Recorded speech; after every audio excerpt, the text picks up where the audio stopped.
Welcome back for our rhythm reading. This is continuing our study of eighth note patterns.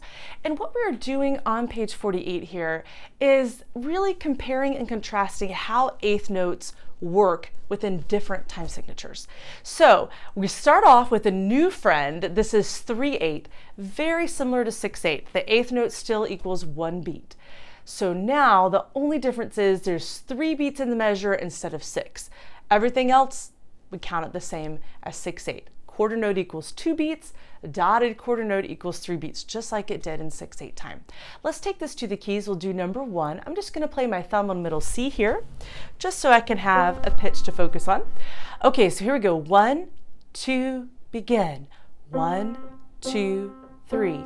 1, 2, 3. 1, 2, 3. 1, 2, 3. 1, 2, 3. 1, 2, 3. Not terribly difficult. Number 2, we're going to get both hands involved, noticing that we sometimes have a whole rest in 3/8. So if you're out there thinking, I thought a whole rest meant 4 beats of silence, like a whole note. Well, it sure can. There's also a second function of the whole rest. And if you don't know it, I'll share it with you. The whole rest also can mean a whole measure of silence. There isn't really a rest dedicated to a 3/8 full measure like we see in other meters. So we use the whole rest to equal a complete measure of silence. So on measure 1 of number 2, you see the right hand has 3/8 notes, but the left hand is silent for the whole measure. So let's get going with that one. Right hand, middle C. Left hand, why don't you come down here to E below that, just to give you 2 different pitches. You can hear the different hands. 1, 2, 3. Right hand, 2, 3. Left, 2, 3. Together, 2, 3. Left, 2, 3. Right, 2, 3. Together, 2, 3. Okay, now we're going to move our focus to 3, 4. Still 3 beats in the measure, but how we count those 3 beats are different. So we're going back to the quarter note equals 1 beat. We're also looking at dotted quarter notes. So measure 2, for example, you have 1 and 2. That's your dotted quarter note. And we notice it's followed, by that eighth note right after it. So let's get our thinking caps on. And I'll just pause here to say, if you need to write in your rhythms, the book supplies some of the counting already, but if you need to grab a pencil and write in your own, do that. Let it help you. If you really find a lot of gain from writing that in, that's totally fine to do so. Okay, here we go. So here's number 3.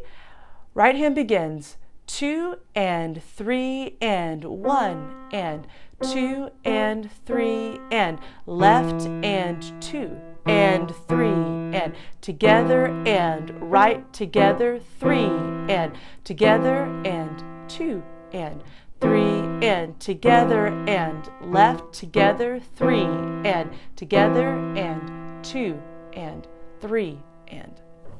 Okay, so measures 3 and 5 are a little tricky on that one. So go back if you need help and work through that carefully. I tried to call out which hand was playing when, so that way you can get that. It's a coordination issue as well as a counting issue. So we did a little bit of both there. I'm gonna move to number 4. Number 4 goes back to 6/8. So this is still a little bit new in our minds. 6/8, 6 beats in the measure. Eighth note, you're equaling that 1 beat once again. Okay, right hand, 4, 5, 6, 1, 2, 3, 4, 5, 6. Left, 2, 3, 4, 5, 6. Right, 2, 3, 4, 5, 6. And left, 2, 3, 4, 5, 6. Together, left, together, together, left, together, together, 2, 3. Left, 2, 3.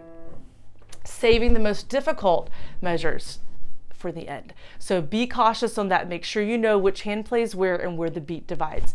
And finally, we're going to get to 4/4 time. If you've been waiting for that, here it is, the last one on the page.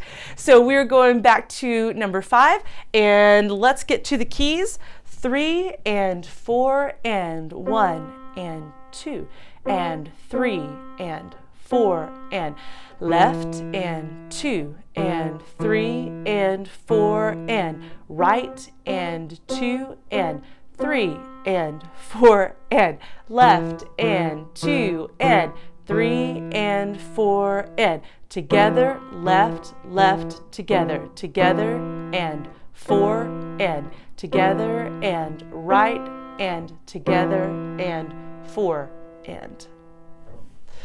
Okay, so if you had some issues on any of the measures that we just did, I'd say roll it back, review that as needed. Some students find it helpful to also get a metronome and to either tap out the quarter beat or the eighth note beat depending on what meter you're in. That's also a great piece of advice.